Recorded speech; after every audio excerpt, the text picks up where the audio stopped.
Guys, welcome back to my YouTube channel. Guys, ಇವತ್ತಿನ recipe ಏನಪ್ಪ ಅಂತ ಅಂದರೆ ಮಾರ್ನಿಂಗ್ ಬ್ರೇಕ್ಫಾಸ್ಟ್ಗಾಗಿರ್ಬೋದು ಮತ್ತು ಮಕ್ಕಳು ಟಿಫನ್ ಬಾಕ್ಸ್ಗಾಗಿರ್ಬೋದು ಸೂಪರ್ ರೆಸಿಪಿ ಅಂತಲೇ ಹೇಳ್ತೀನಿ. ಗೋಧಿ ಹಿಟ್ಟನ್ನ ಬಳಸ್ಕೊಂಡು ಗೋಧಿ ಹಿಟ್ಟಿನ ಕಡುಬು ಮಾಡ್ತಾ ಇದ್ದೀನಿ. ಸೊ ಯಾವ ಥರ ಮಾಡೋದಂತ ಹೇಳಿ ನೋಡೋಣ ಬನ್ನಿ. ಸೊ ಗೈಸ್, ಏನು ಗೊತ್ತಾ, ಏನೆಲ್ಲ ಇಂಗ್ರೀಡಿಯೆಂಟ್ಸ್ನ ತೊಗೊಂಡಿದ್ದೀನಿ ಅಂತ ಹೇಳಿ ನಾನು ಪ್ರಿಪೇರ್ ಮಾಡ್ತಾನೆ ನಿಮಗೆ ತೋರಿಸ್ಕೊಡ್ತೀನಿ. ಓಕೆನಾ? ಫಸ್ಟ್ ಆದಮೇಲೆ ಇದಕ್ಕೆ ನಾನಿಲ್ಲಿ ಸ್ವಲ್ಪ ಹೆಸರು ಬೇಳೆನ ಹಾಕೋತಾ ಇದ್ದೀನಿ, ಹಾಗೆ ಸ್ವಲ್ಪ ಉದ್ದಿನ ಬೇಳೆ.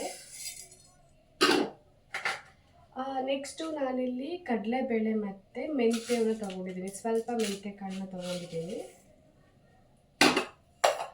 ಇದಿಷ್ಟನ್ನು ಕೂಡ ಒಂದು 2 ಮಿನಿಟ್ಸ್ ನೀಟಾಗಿ ಫ್ರೈ ಮಾಡ್ಕೋಬೇಕು. ಓಕೆನಾ? ನಾರ್ಮಲ್ ಆಗಿ ಗೋಧಿ ಹಿಟ್ಟಲ್ಲಿ ಮಾಡೋದಕ್ಕಿಂತ ಈ ಥರ ಕಾಳುಗಳು ಪೌಡರ್ ಮಾಡಿಕೊಂಡ್ರೆ ಇನ್ನೂ ಚೆನ್ನಾಗಿ ಟೇಸ್ಟ್ ಬರುತ್ತೆ. ಮಕ್ಕಳಾಗಿರ್ಬೋದು ಅಥವಾ ದೊಡ್ಡವರಾಗಿರ್ಬೋದು ತುಂಬಾ ಇಷ್ಟಪಡ್ತಾರೆ. ಸೊ ಹಾಗಾಗಿ ಈ ಥರ ಒಂದ್ಸತಿ ಟ್ರೈ ಮಾಡಿ. ಓಕೆನಾ? ನಾರ್ಮಲ್ ಗೋಧಿ ಹಿಟ್ಟು ಅಷ್ಟೇ ಬಳಸ್ಕೊಂಡು ಮಾಡೋದಕ್ಕಿಂತ ಈ ಥರ ಧಾನ್ಯಗಳ ಪೌಡರ್ನ ಸೇರಿಸ್ಕೊಂಡು ಮಾಡಿಕೊಂಡ್ರೆ ಒಂದು ಡಿಫ್ರೆಂಟ್ ಟೇಸ್ಟೇ ಬರುತ್ತೆ ನಮಗೆ. ಆ ಕಾಳುಗಳನ್ನ ನಾವು ಲೋ ಫ್ಲೇಮಲ್ಲಿ ಇಟ್ಟು ಫ್ರೈ ಮಾಡ್ಕೊಳ್ಳುವಾಗ ಅದು ಸ್ಮೆಲ್ಲು ಒಂಥರ ತುಂಬ ಚೆನ್ನಾಗಿ ಸ್ಮೆಲ್ ಬರುತ್ತೆ. ಸೊ ಗೈಸ್, ಇದು ಸ್ವಲ್ಪ ಮೀಡಿಯಮ್ ಫ್ಲೇಮಲ್ಲೇ ಫ್ರೈ ಮಾಡ್ಕೊಂಡು ಆದಮೇಲೆ ಸ್ಮೆಲ್ ಬರುತ್ತೆ, ತುಂಬ ಚೆನ್ನಾಗಿ ಗಮ್ ಅಂತ ಇರುತ್ತೆ ಕಾಳುಗಳೆಲ್ಲ ಸ್ಮೆಲ್ಲು. ಇದಿಷ್ಟು ಕೂಡ ಫ್ರೈ ಮಾಡ್ಕೊಂಡಾದ್ಮೇಲೆ ಗ್ಯಾಸ್ ಸ್ಟವ್ನ ಆಫ್ ಮಾಡಿಕೊಂಡು ನಾನಿಲ್ಲಿ ಒಂದು ಪ್ಲೇಟ್ಗೆ ಟ್ರಾನ್ಸ್ಫರ್ ಮಾಡ್ಕೊತಾ ಇದ್ದೀನಿ. ಓಕೆನಾ?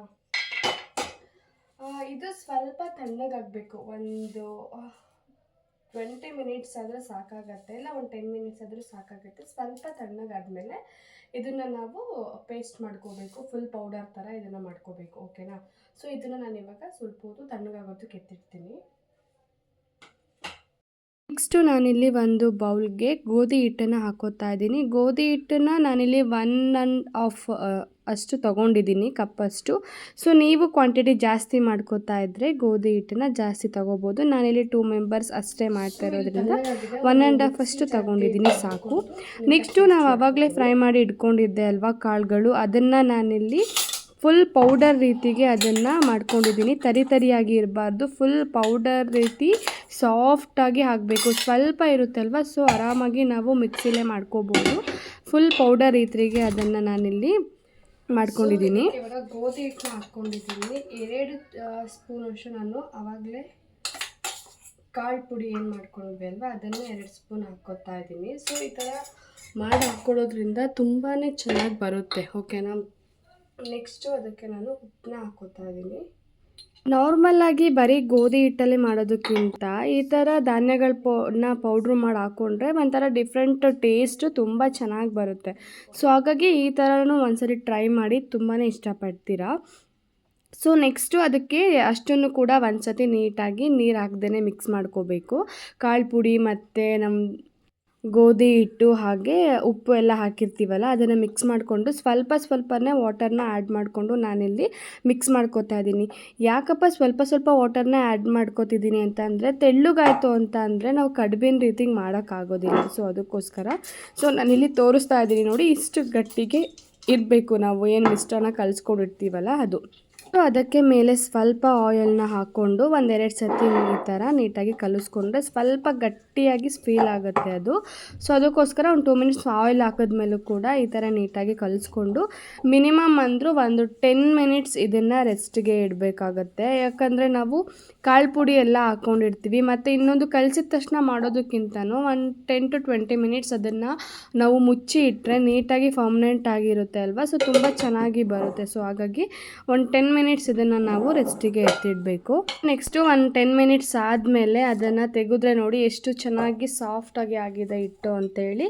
ಇವಾಗ ತುಂಬ ಮೃದುವಾಗಿ ಸಿಗ್ತಾ ಇರುತ್ತೆ ಅಲ್ವಾ ಕೈಗೆ, ಮಾಡೋದಕ್ಕೂ ತುಂಬಾ ಈಸಿ, ಟೇಸ್ಟು ಕೂಡ ತುಂಬಾ ಚೆನ್ನಾಗಿ ಬರುತ್ತೆ. ನೆಕ್ಸ್ಟು ಈ ಥರ ನಾನು ಒಂದು ಸಣ್ಣ ಉಂಡೆಗಳಲ್ಲಾಗಿ ಈ ಥರ ಮೀಡಿಯಮ್ ಆಗಿ ಎಲ್ಲದೂ ಕೂಡ ಒಂದೇ ಸೈಜಿಗೆ ಅಷ್ಟನ್ನು ಕೂಡ ಮಾಡಿ ಎತ್ತಿಟ್ಕೊತಾ ಇದ್ದೀನಿ. ಸೊ ಈ ಥರ ಮಾಡೋದ್ರಿಂದ ಏನಪ್ಪ ಅಂತ ಅಂದರೆ ತುಂಬಾ ಈಸಿ ಆಗುತ್ತೆ. ಬೇಗನೆ ನಾವು ಕಡುಬಿನ ಥರ ಮಾಡಿಬಿಡ್ಬೋದು. ಬಿಡ್ಬೋದು. ಒಂದೊಂದೇ ಉಳ್ಳಿಗಳನ್ನ ತೆಕ್ಕೊಂಡು ಮಾಡ್ತೀನಿ ಅಂತ ಅಂದರೆ ಸ್ವಲ್ಪ ಟೈಮ್ ಹಿಡಿಯುತ್ತೆ. ಒಂದು ಸತಿ ಎಲ್ಲದನ್ನು ಕೂಡ ಒಂದು ಸೈಜಿಗೆ ಈ ಥರ ತೆಗೆದು ಎತ್ತಿ ಇಟ್ಕೊಂಡ್ರೆ ತುಂಬಾ ಈಸಿ ಆಗುತ್ತೆ, ಬೇಗನೂ ಕೂಡ ಮಾಡ್ಕೋಬೋದು. ಸೊ ಹಾಗಾಗಿ ನಾನು ಫಸ್ಟು ಎಲ್ಲದನ್ನು ಕೂಡ ಈ ಥರ ಮಾಡಿ ಎತ್ತಿಟ್ಕೊಂಡು ಈ ಥರ ಒಂದೊಂದೇ ಉಳ್ಳಿಗಳನ್ನ ತೆಕ್ಕೊಂಡು ಈ ಥರ ಕಡ್ಬಿನ ಆಕಾರಕ್ಕೆ ರೌಂಡಕ್ಕೆ ಮಾಡ್ತಾಯಿದ್ದೀನಿ. ಸೊ ನಿಮ್ಗೆ ಯಾವ ಶೇಪಲ್ಲಿ ಬೇಕೋ ಆ ಶೇಪಲ್ಲಿ ಮಾಡ್ಕೋಬೋದು. ಬಟ್ ನಾನಿಲ್ಲಿ ಬಟ್ಲು ಆಕಾರದಲ್ಲಿ ನಾನಿಲ್ಲಿ ಮಾಡ್ಕೋತಾ ಇದ್ದೀನಿ. ಸೊ ನಿಮ್ಗೆ ಯಾವ ಥರ ಶೇಪ್ ಇಷ್ಟ ಆಗುತ್ತೋ ಆ ಥರ ಕಡುಬುಗಳನ್ನ ಮಾಡ್ಕೋಬೋದು. ಬಟ್ ಈ ಥರ ಮಾಡ್ಕೊಳ್ಳೋದ್ರಿಂದ ನಾವು ಚಟ್ನಿ ಜೊತೆಗೆ ತಿನ್ನುವಾಗ ತುಂಬ ಚೆಂದ ಅನಿಸುತ್ತೆ. ಸೊ ಅದಕ್ಕೋಸ್ಕರ ನಾನು ಈ ಥರ ಮಾಡ್ಕೋತಾ ಇದ್ದೀನಿ. ಇಲ್ಲ ಯಾವ ಥರನಾದರೂ ನಮ್ಗೆ ಇಷ್ಟ ಆಗೋ ಆ ಥರ ನಾವು ಆರಾಮಾಗಿ ಆ ಒಂದು ಆಕಾರದಲ್ಲಿ ಕಡುಬುಗಳನ್ನ ಮಾಡ್ಕೋಬೋದು. ಈ ಥರ ಬಟಲ್ ಸೈಜ್ನಲ್ಲಿ ನಾನು ಮಾಡಿಕೊಂಡು ಅಷ್ಟನ್ನು ಕೂಡ ಇದೇ ಥರ ನಾನು ಮಾಡ್ಕೊಂಡಿದ್ದೀನಿ. ನಾನಿಲ್ಲಿ ವಿಡಿಯೋದಲ್ಲಿ ತೋರಿಸ್ತಾ ಇದ್ದೀನಿಲ್ಲ, ಇದೇ ಥರ ನಾನು ಮಾಡೋ ರೀತಿ ನಾನು ಯಾವ ಥರ ಮಾಡ್ತಾಯಿದ್ದೀನಿ ಅದೇ ಥರ ಬಟ್ಟಲ್ ಆಕಾರದಲ್ಲಿ ಮಾಡಬೇಕಂದ್ರೆ ಸೊ ನಾನಿಲ್ಲಿ ಈ ಥರ ತೋರಿಸ್ತಾ ಇದ್ದೀನಿ ನೋಡಿ. ಈ ಥರ ಮಾಡ್ಕೊಳ್ಳಿ, ತುಂಬ ಚೆನ್ನಾಗಿ ಅನಿಸುತ್ತೆ. ತಿನ್ನೋದು ಕೂಡ ಒಂಥರ ತುಂಬ ಇಷ್ಟಪಡ್ತಾರೆ ಮಕ್ಕಳು ಕೂಡ, ಬೇರೆ ಇದ್ರ ಥರ ಇದ್ದರೆ.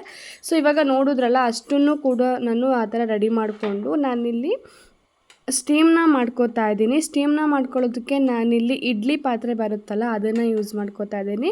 ನಿಮ್ಮಲ್ಲಿ ಸ್ಟೀಮರ್ ಇತ್ತು ಅಂತ ಅಂದರೆ ನೀವು ಅದನ್ನು ಯೂಸ್ ಮಾಡ್ಕೋಬೋದು. ಸ್ವಲ್ಪ ತೆಳಗೆ ನೀರು ಇಟ್ಟು ಅದನ್ನು ಬಿಸಿ ಮಾಡಿ ನೆಕ್ಸ್ಟು ಇಡ್ಲಿ ಪಾತ್ರೆನ ಇಟ್ಟು ಅದ್ರ ಮೇಲೆ ಸ್ವಲ್ಪ ಆಯಿಲ್ನ ಫ್ರೈ ಮಾಡಿಕೊಂಡು ಆವಾಗಲೇ ಮಾಡಿಟ್ಕೊಂಡಿರೋಂತಹ ಕಡುಬನ್ನೆಲ್ಲನೂ ಕೂಡ ನಾನಿಲ್ಲಿ ಇಟ್ಕೋತಾ ಇದ್ದೀನಿ. ಒಂದು 20 ಮಿನಿಟ್ಸ್ ಆದರೂ ಇದನ್ನು ನೀಟಾಗಿ ನಾವು ಸ್ಟೀಮಲ್ಲಿನೇ ಬೇಯಿಸ್ಕೋಬೇಕು. ತುಂಬ ಬೇಗನೂ ತೆಗಿಯೋಕ್ಕೆ ಹೋಗಬೇಡಿ. ಕಾಳು ಹಿಟ್ಟು ಮತ್ತು ಹಿಟ್ಟು ಎಲ್ಲ ಹಾಕಿರ್ತೀವಿ ಅಲ್ವಾ, ಚೆನ್ನಾಗಿ ಸ್ಟೀಮ್ ಆದಾಗ ತುಂಬ ಚೆನ್ನಾಗಿ ಟೇಸ್ಟ್ ಬರುತ್ತೆ. ಸೊ ಬೇಗ ಗಟ್ಟಿ ಆಗೋದಿಲ್ಲ. ಸೊ ಅದಕ್ಕೋಸ್ಕರ ಒಂದು 20 ಮಿನಿಟ್ಸ್ ಇದನ್ನು ನೀಟಾಗಿ ನಾವು ಸ್ಟೀಮಲ್ಲಿನೇ ಕುಕ್ ಮಾಡ್ಕೋಬೇಕಾಗತ್ತೆ. ಅದಷ್ಟನ್ನು ಕೂಡ ನೀಟಾಗಿ ಇಟ್ಟಾದಮೇಲೆ ಮೇಲ್ಗಡೆ ಇನ್ನೊಂದು ಸ್ವಲ್ಪ ಆಯಿಲ್ನ ಫ್ರೈ ಮಾಡಿ ಲಿಡ್ನ ಕ್ಲೋಸ್ ಮಾಡಿಕೊಂಡು ನಾವು 20 ಮಿನಿಟ್ಸ್ ಆದಮೇಲೆ ಅದನ್ನು ತೆಗೆದ್ರೆ ಸೊ ನಾನಿಲ್ಲಿ ತೋರಿಸ್ತಾ ಇದ್ದೀನಿ ನೋಡಿ, ಇಷ್ಟು ಚೆನ್ನಾಗಿ ಕಡುಬು ರೆಡಿಯಾಗಿರುತ್ತೆ ನೋಡಿ, ಎಷ್ಟು ಚೆನ್ನಾಗಿದೆ ಅಂತೇಳಿ. ನೆಕ್ಸ್ಟು ಈ ಕಡುಬಿನ ಜೊತೆಗೆ ಸೂಪರ್ ಕಾಂಬಿನೇಷನ್ ಆಗಿರುವಂತಹ ಖಾರ ಚಟ್ನಿ ರೆಸಿಪಿನೂ ಕೂಡ ನಾನಿಲ್ಲಿ ಶೇರ್ ಮಾಡ್ತಾ ಇದ್ದೀನಿ. ಮೊದಲಿಗೆ ಖಾರ ಚಟ್ನಿನ ಮಾಡ್ಕೊಳ್ಳೋದಕ್ಕೆ ಒಂದು ಮೀಡಿಯಮ್ ಖಾರದ್ದು ನಾನಿಲ್ಲಿ ಮೆಣಸಿನ್ಕಾಯಿನ ತೊಗೊಂಡಿದ್ದೀನಿ. ನಾರ್ಮಲ್ ಕೆಂಪು ಮೆಣಸಿನ್ಕಾಯಿ ಮತ್ತು ಬ್ಯಾಡಗೆ ಮೆಣಸಿನ್ಕಾಯಿ ಇದೆರಡನ್ನ ತೊಗೊಂಡಿದ್ದೀನಿ. ಬೇಕು ಅಂತ ಅಂದರೆ ಬರೀ ಬ್ಯಾಡಗೆ ಮೆಣಸಿನ್ಕಾಯಿನೂ ಕೂಡ ತೊಗೋಬೋದು ಅಥವಾ ಮೀಡಿಯಮ್ ಖಾರದ ಮೆಣಸಿನ್ಕಾಯಿನೂ ಕೂಡ ತೊಗೋಬೋದು. ಫಸ್ಟು ಹಾಗೆ ರಾ ಆಗಿ ಅದನ್ನು ಫ್ರೈ ಮಾಡಿಕೊಂಡು ನೆಕ್ಸ್ಟು ಸ್ವಲ್ಪ ಆಯಿಲ್ನ ಫ್ರೈ ಮಾಡಿ ಗರಿಗೆ ಬರೋ ತನಕ ಅದನ್ನು ನಾನಿಲ್ಲಿ ಫ್ರೈ ಮಾಡ್ಕೋತಾ ಇದ್ದೀನಿ. ಮುಂಚೆನೇ ಆಯಿಲ್ನ ಹಾಕಬೇಡಿ, ಫಸ್ಟು ಹಾಗೇ ಫ್ರೈ ಮಾಡಿಕೊಂಡು ನೆಕ್ಸ್ಟು ಆಯಿಲ್ನ ಹಾಕಿ ಫ್ರೈ ಮಾಡ್ಕೋಬೇಕು. ನೆಕ್ಸ್ಟು ಇದಕ್ಕೆ ನಾನು ಜೀರಿಗೆ, ಬೆಳ್ಳುಳ್ಳಿ, ಸ್ವಲ್ಪ ಮೆಂತೆಕಾಳು ಇದಿಷ್ಟನ್ನು ಕೂಡ ಹಾಕ್ಕೊಂಡು ಫ್ರೈ ಮಾಡ್ಕೋತಾ ಇದ್ದೀನಿ. ಇಲ್ಲಿ ಬೇಕಿದ್ದರೆ ಕರಿಬೇವು ಮತ್ತು ಕೊತ್ತಂಬರಿ ಎರಡನ್ನೂ ಕೂಡ ಯೂಸ್ ಮಾಡ್ಬೋದು. ನಾನಿಲ್ಲಿ ಸದ್ಯಕ್ಕೆ ಇಷ್ಟನ್ನ ಹಾಕೋತಾ ಇದ್ದೀನಿ. ಜೀರಿಗೆನ ಸ್ವಲ್ಪ ಜಾಸ್ತಿನೇ ಹಾಕ್ಕೊಳ್ಳಿ, ತುಂಬ ಚೆನ್ನಾಗಿ ಟೇಸ್ಟ್ ಬರುತ್ತೆ. ಒಂದು 5 ಮಿನಿಟ್ಸ್ನೂ ಕೂಡ ಬೇಡ ಇದಕ್ಕೆ, ಒಂದು 2 ಮಿನಿಟ್ಸ್ ಹಂಚು ಹೇಗಿದ್ರೂ ಕಾದಿರುತ್ತೆ ಅಲ್ವಾ, ಒಂದು 2 ಮಿನಿಟ್ಸ್ ಅದನ್ನು ನೀಟಾಗಿ ಫ್ರೈ ಮಾಡಿಕೊಂಡು ಒಂದು ಮಿಕ್ಸಿ ಜಾರ್ಗೆ ಇದನ್ನು ಹಾಕೋತಾ ಇದ್ದೀನಿ. ಸ್ವಲ್ಪ ಇದು ಕೂಲ್ ಆದಮೇಲೆ, ತುಂಬಾ ಅಲ್ಲ, ಸ್ವಲ್ಪ ಇದು ಕೂಲ್ ಆದಮೇಲೆ ತರಿಯಾಗಿ ಇದನ್ನು ನಾವು ಮೊದಲಿಗೆ ರುಬ್ಬಿಡ್ಕೋಬೇಕು ಫಸ್ಟಿಗೆ.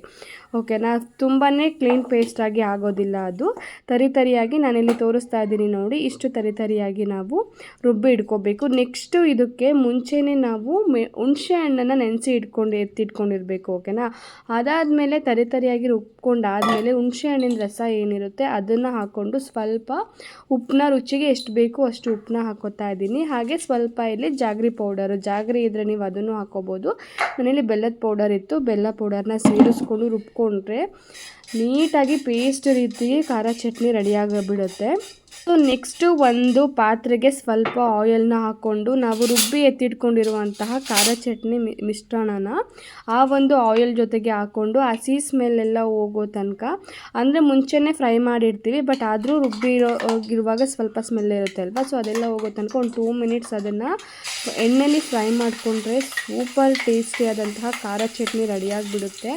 ಈ ಕಡುಬಿನ ಜೊತೆಗಂತೂ ಏನು ಮಾಡ್ಸಿದ ಕಾಂಬಿನೇಷನ್ ಅಂತಲೇ ಹೇಳ್ತೀನಿ, ಅಷ್ಟು ಸಖತ್ತಾಗಿ ಅಷ್ಟು ಸೂಪರಾಗಿ ಟೇಸ್ಟ್ ಕೊಡುತ್ತೆ.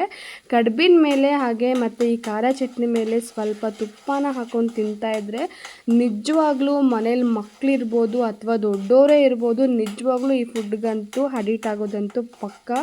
ಇದಕ್ಕಂತೂ ನಾನೇ ಗ್ಯಾರಂಟಿ ಅಂತ ಹೇಳ್ತೀನಿ. ನನಗಂತೂ ಅಷ್ಟು ಇಷ್ಟ ಆಯಿತು ಈ ಒಂದು ರೆಸಿಪಿ.